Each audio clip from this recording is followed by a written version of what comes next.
Recorded live.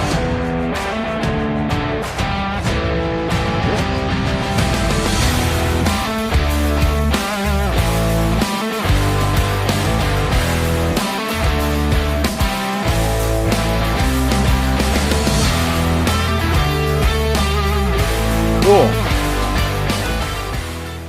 Whoa, hey, welcome. It is the StewKast episode 43. Is that what it is? Yeah. Hello 43. Hello today. Happy hello. holiday.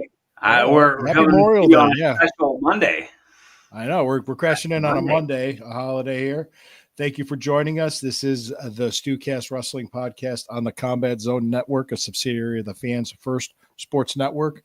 We are here to talk about Saturday night's main event and Battleground, and we're also going to talk about the Dark Side of the Ring with Daphne. Might go a little bit long today, but we're happy for you to join us. Thank you so much. We appreciate you. Check out the sponsor of the show, Hemisphere Coffee Roasters, in the description of the show. Click on the link, order up some coffee, and tell them Lou sent you. All right? Or don't. Yeah, of course. Or you Working don't on some reverse psychology, you see. Yeah. Funny. Oh, wow. Oh, look at this. Who's this? Shout out to you guys. Poolside Pat. Who's Cool. Poolside? Cool. Happy Memorial Day. Thanks, Poolside Pat. Yeah, that's where lots of people will be Memorial Day because of barbecues and such. Of course. Hope everybody's doing great. Yeah, absolutely. Hope everybody's doing really good. Hope we appreciate each and every one of you. Thank you for joining us. Speak my friend, co-host, and hetero partner, Corey Castle, at Corey Castle everywhere. He has his show Evolving on YouTube, Apple Podcasts, and Spotify. He will be there for you. Check out our show, the Sunday Stew Pot, every Sunday morning on Rumble. And I, Lou Marconi, at LMarconi251 on Instagram, at LMarconi1973 on X. I do also work for the Fanatical Else Network, which is another subsidiary of the Fans First Sports Network. You can check that on YouTube, Spotify, and Apple Podcasts as well. Thank you all for joining us. Like I said, we got Saturday night's main event to cover, Battleground, and the Dark Side of the Ring with Daphne.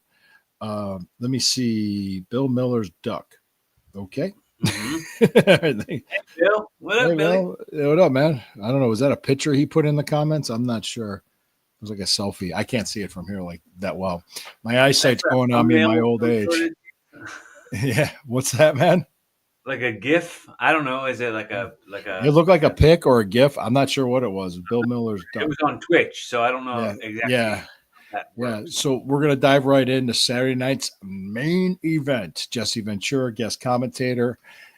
He's getting old. So dude, what a great line for him to drop that Mike Tyson line. Yeah. For the Logan Paul Jey Uso match, when he said, "Is Mike Tyson going to do another dive?" Yes, he is. That was such a work. I mean, Tyson could have destroyed him if he wanted to. People are watching this going, come on. Yeah. Anyway. It was great that Jesse brought it up on commentary. Yeah, that was great. What did you think of the 6-man that opened up? No, tag man, not a 6-man. It was a tag. It was Sami Zayn and CM Punk against Seth Rollins and Braun Breaker. Dude, I can't tell you. I don't know if I could accurately describe how much of a fan of CM Punk I am. I mean, okay, he is killing it.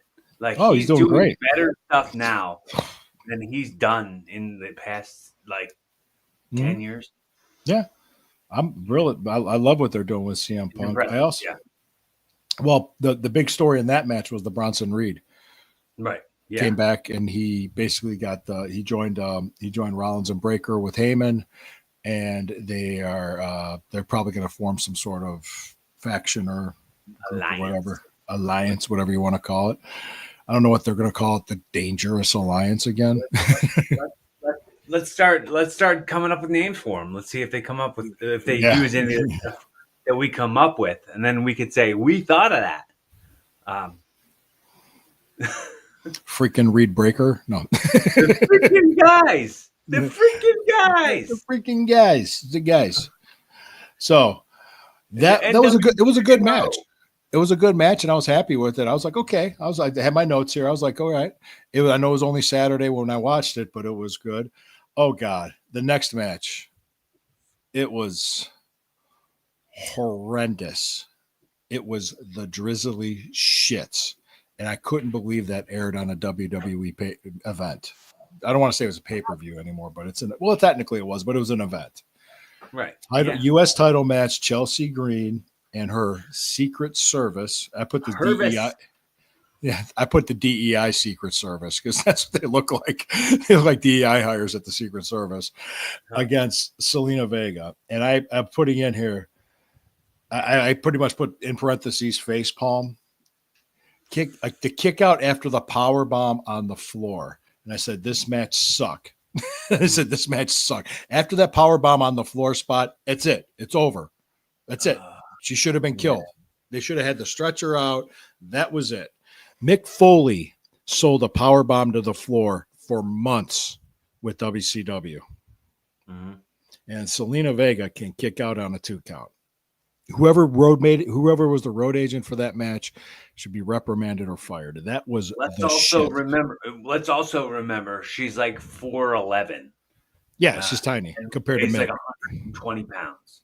Yeah, there's Mick no Foley, 6'3", 295 pounds. But I will give much respect for taking the bump. Great, huge respect for taking a bump, but you didn't work it right, so it was terrible.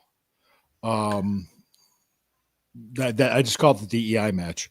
That's what it was god awful.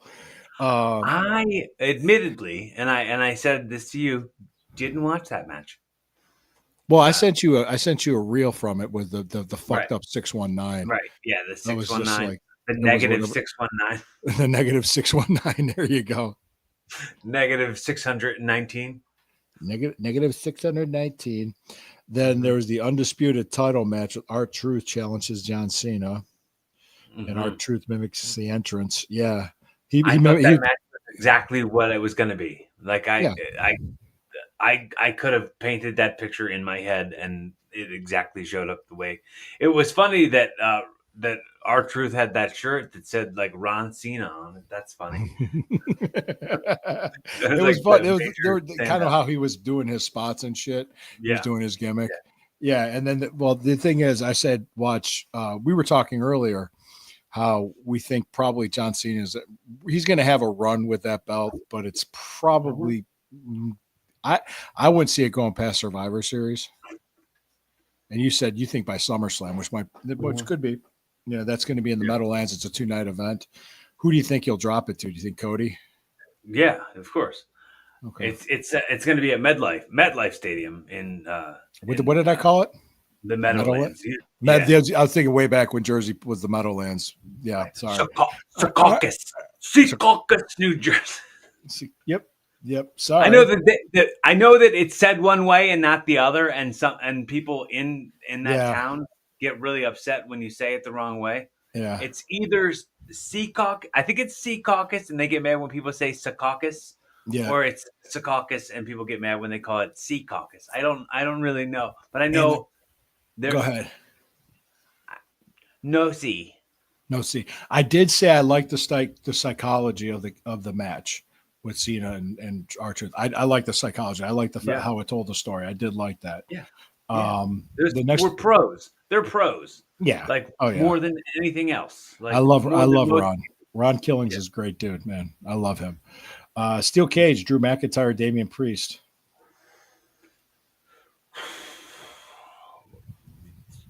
Nasty. I mean, it was just brutal. Well done. Yeah. Brutal. Yeah. It was brutal. Yeah. And the thing is after all that, Jesse's like, well, why did he just walk out the door? Right. Yeah. Way to have a commentary team. Yeah. Really, really bury the finish. He went, not silky. He meant silly. Well, it's silky too. Silky. Yeah, I think he was talking about maybe the John Cena. I think he was talking about the Selena Vega. Vega. Was it that far back in the conversation? It might have been.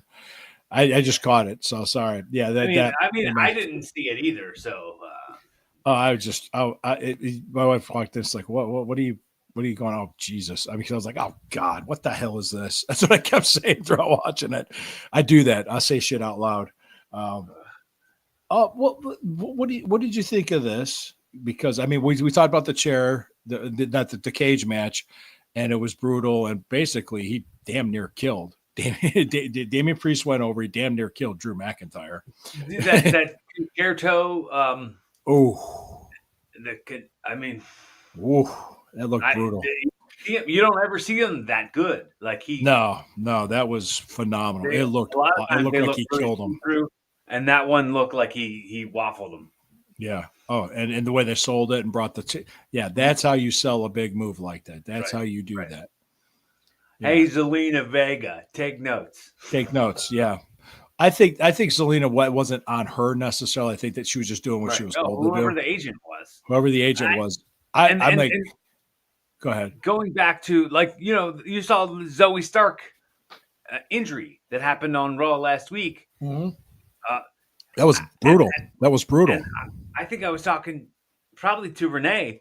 I was like, the thing is, dude, like the way that these people are learning to become wrestlers, they have to go from spot A to spot B and don't have the ability to call an audible because they have to like fit everything into their TV time.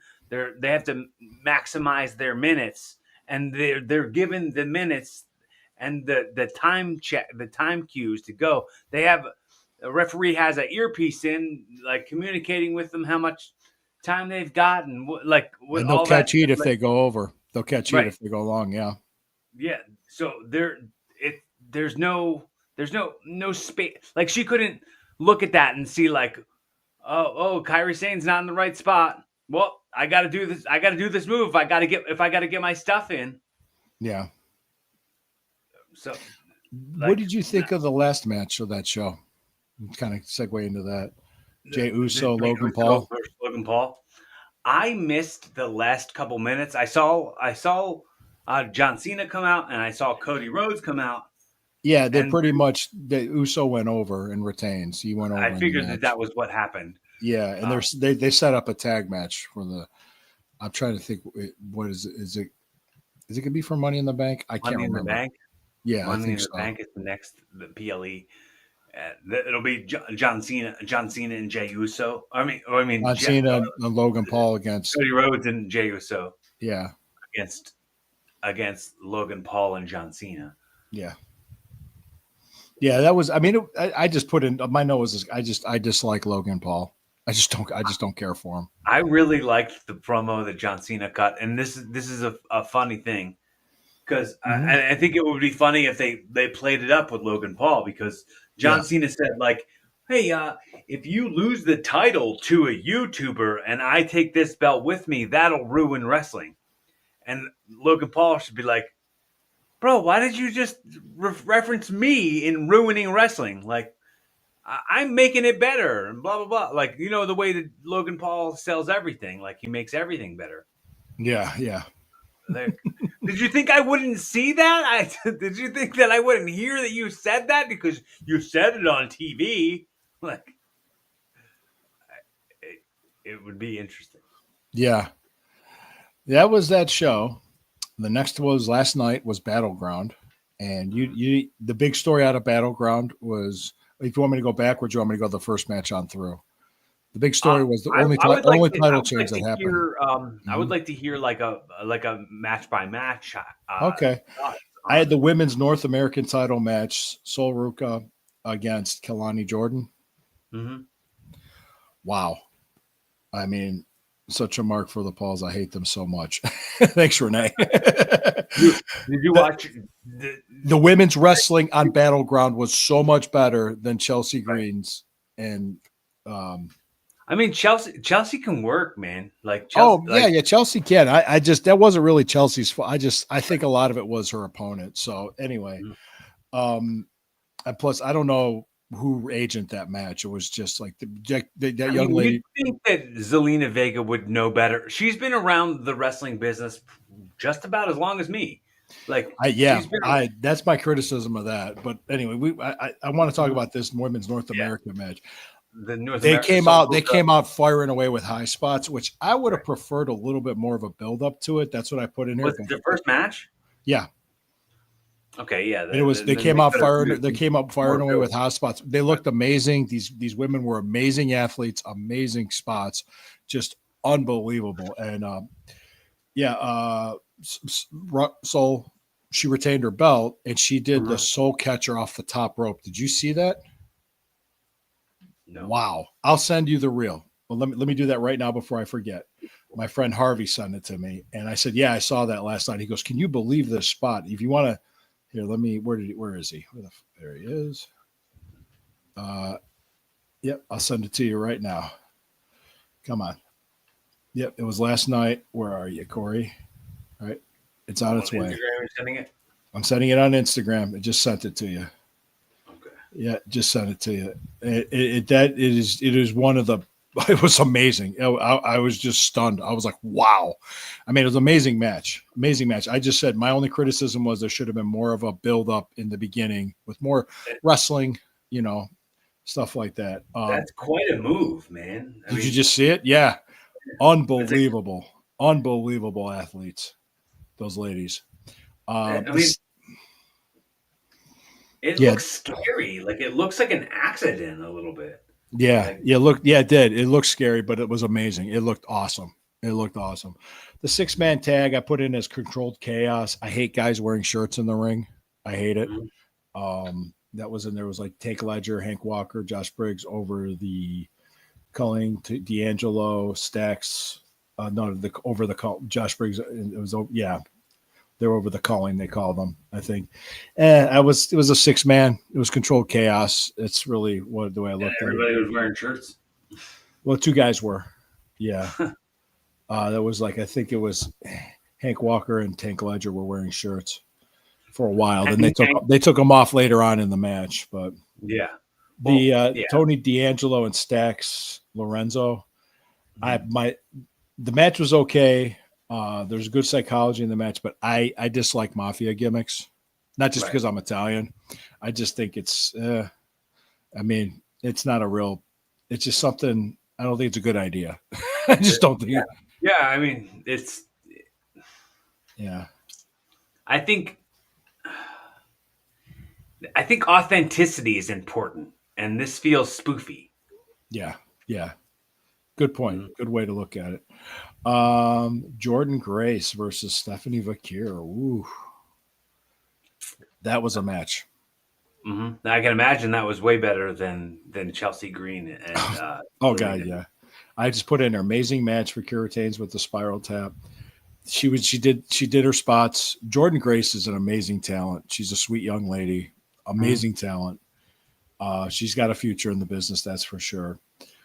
There was a Ricky Saints promo, and guy Page came in and jumped him, but it looked like shit because Page didn't get over on him and all. He fought him off. What's that? It was Ethan Page. Yeah, attacked Ricky Starks or Ricky Saints. Ricky Saints, who was a North American champion, NXT North American champion. It's just because he was able to fight him off, and the guy was like, it's like, well, what's the point of him coming out there if he doesn't leave you laying, or at least get over on you a little bit, so you have reason to have heat with him. It just didn't look right. I said it looked like shit, and Page got jobbed. That's what I said here. It made him look like shit. Then I had the NXT title match, which was Miles Bourne, Onafemi. Miles Bourne. The Onafemi defended his title against Miles Bourne. Okay, I don't know who that Miles Bourne person is. I put in here his look. He needs to change his look because he looks like a Randy Orton knockoff. Okay. That's what I said. I said it looks like a Randy Orton. I said Femi dominated the match in the beginning, but Bourne started getting stuff in, started looking good, and they made him look good. Femi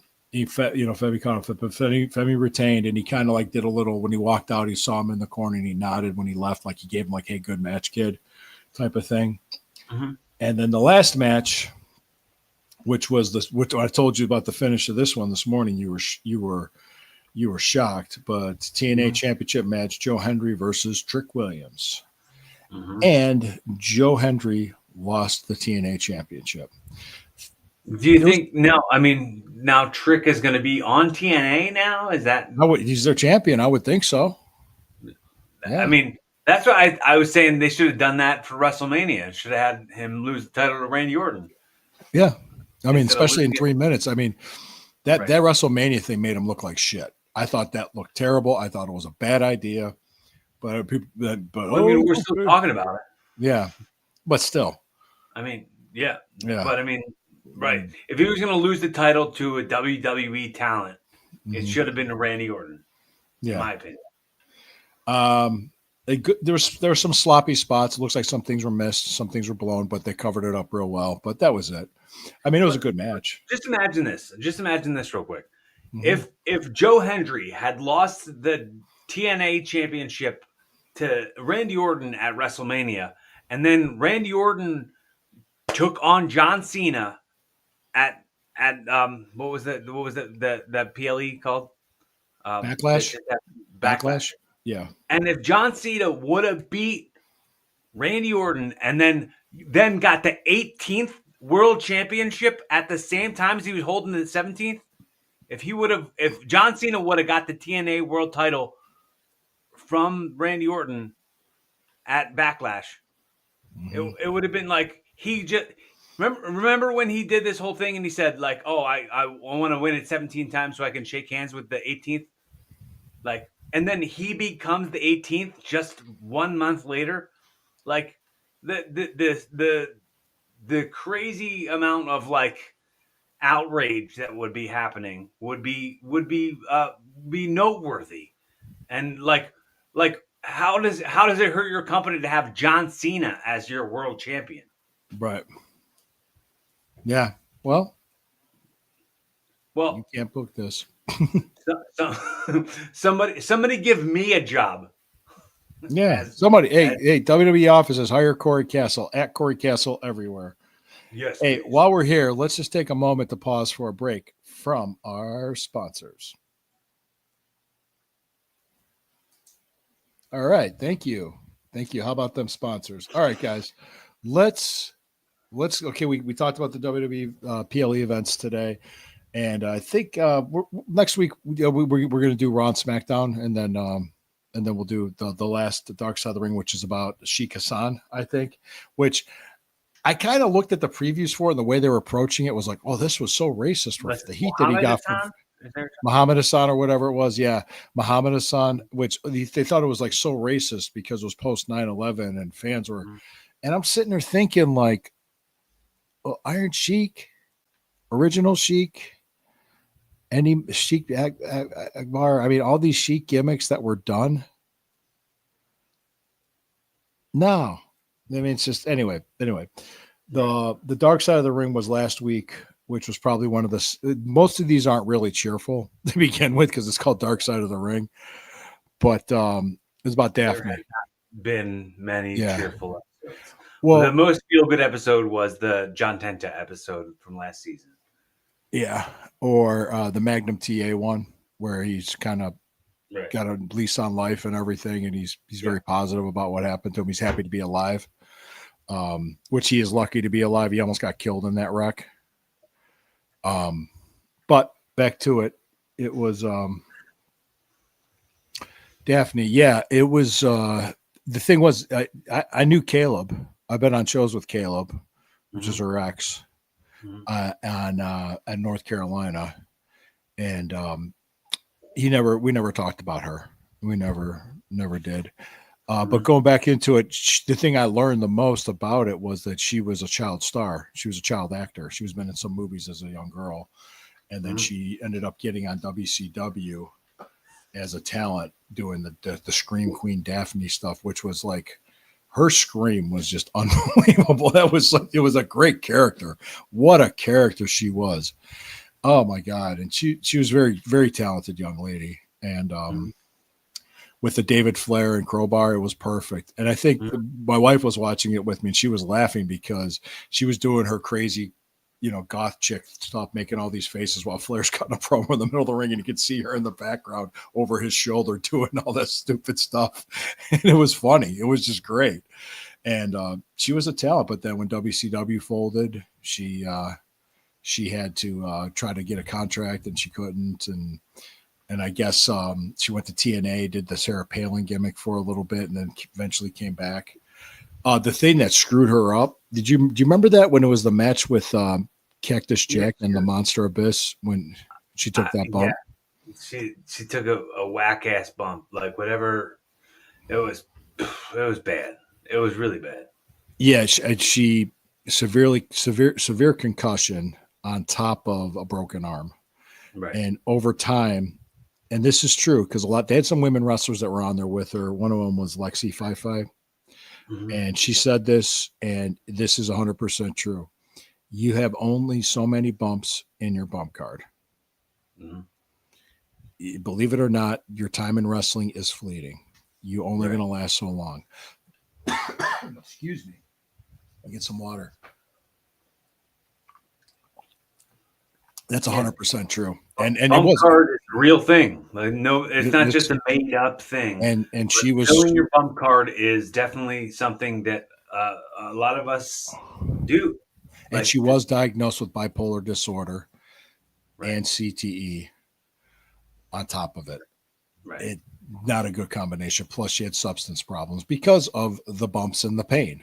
I mean, it comes along with it. That's what you notice. So you're sacrificing your body. I mean, somebody, Posh Clevelander, a fellow podcaster here in Cleveland, but she's in St. Louis, but she does podcasting. She sent me a video of old time wrestlers at conventions like Marty Jannetty. Yeah, I saw that video. Dean Malenko, like these guys are hobbling around. It's like, we sacrifice our bodies to do this. Not just our bodies. We sacrifice our relationships with everybody that we know. We've sacrificed so many things. Like we miss all the events. We don't like that. That's why.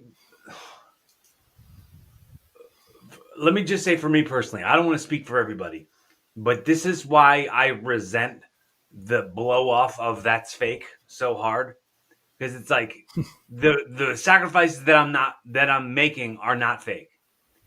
What I'm you saying it's all fake and blowing it off like it's not important, that automatically makes me resentful.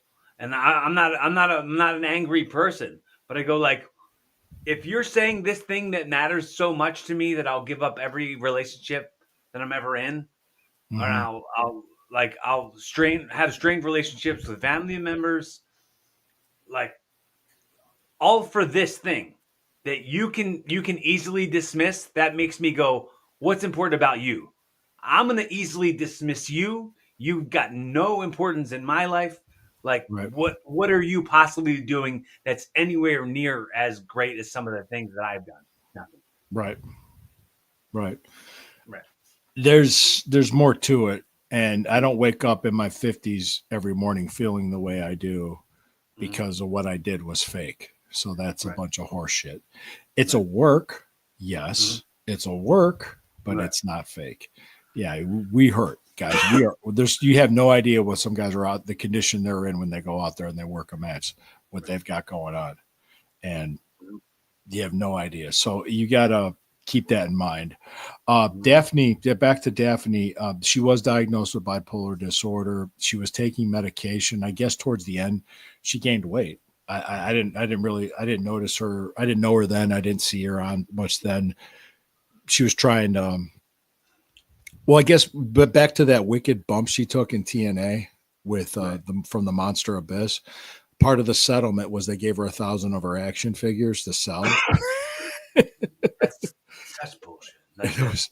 And she tried, I guess she tried selling them, autographing them and selling them. I guess she did. I don't know how much she made or what she did with it, but I mean, should have given her those anyway.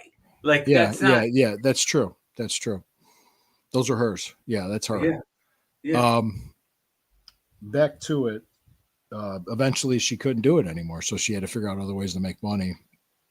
But I guess what they were talking about, like her brother, her dad, and everybody else, friends and family, was I guess it was in 2021, she went on Instagram live and pretty much gave her suicide note. Did I say it? Oh, shit. Basically gave her note. I said it. It's too late. I said it live. Sorry. Right. Apologies, YouTube, but it was an unlifing herself note, and she did it. She did it, but she didn't do it on live. She just kind of went off and then went and did it. I don't know where she got the gun from, but she did it. I'm just going to say this to people: if you need help, get it. You have problems, you have issues. We all do, but they come and go. Once you decide to do that to yourself, there's no going back. That's permanent. That's done. So just don't do that. This is why I will say,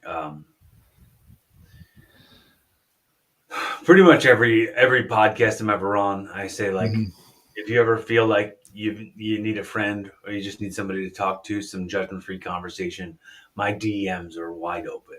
Please don't ever hesitate to reach out to me. I'm right here, and you deserve to feel your feelings, and you definitely deserve to be seen. But you're not going to feel your feelings, and you're not going to be seen anymore if you're not here to talk about it. And I want you here, and so does everybody who cares about you. The damage that you do with the final permanent decision is worse than any damages that your life is doing. Yep. I mean, I like what her dad said, because I'd like to believe if she knew how much what happened hurt me, she wouldn't have done it. Right. And I hope that comforts them. You know, there's no going back. And I really, my heart goes out to their family and to her and to what she was going through. And there was a lot of online bullying that happened to her because she gained weight from the medication.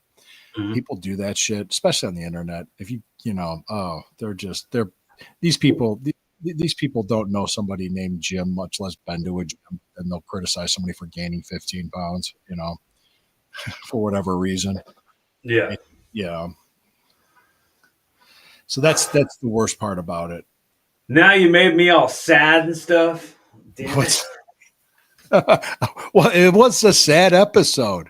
Uh-huh. It was, and even though she was very entertaining. I mean, like I said, that's what a light to be around, man. She was such a positive person. She was such an energy. She was her smile lit up every room, really. I'd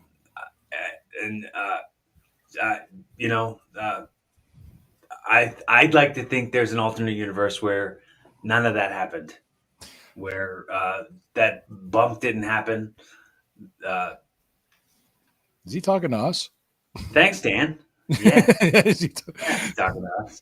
I'm the silver fox. That's what my wife told me. So, well, that's a good name. That is a good name. Well, because my beard and my hair. I know what it means. Yeah. Well, I know you do. I said, you got to finish that off with thirst trap. She went, what? What? So, yes. So anyway, guys, that was that. Next week we're going to do Raw and SmackDown, and we're going to talk about the final episode of this season's Dark Side of the Ring, which was what was it? What was the Muhammad Hassan, where they're I think they're going to try to play the racist thing with it, and I'll watch it. I'll give it a chance because I think the angle that they're going to go with it is like, this guy was just asked to play a character, and then you took his job. You took his livelihood away from him. Probably, yeah. Well, he was asked to play. Yeah, I think that's the play. Like, I think that's the direction they're going to take. Like, the guy was just doing his job, and you just took his whole life from him. Yep. Like, because I guess I got too much. I'd have to. I'll watch it. I'll watch it tomorrow night, and we'll do that. But guys, thank you so much for joining us. Click on Hemisphere Coffee Roasters. Order up some coffee. Tell them Lou sent you. You can join us here next. We'll be back next Tuesday. This was a special holiday edition of the show. Thank you so much. All right. I'm about ready to end this. You guys have a wonderful, wonderful, and safe Memorial Day, and thank you very much. Be fun. That's it. Here.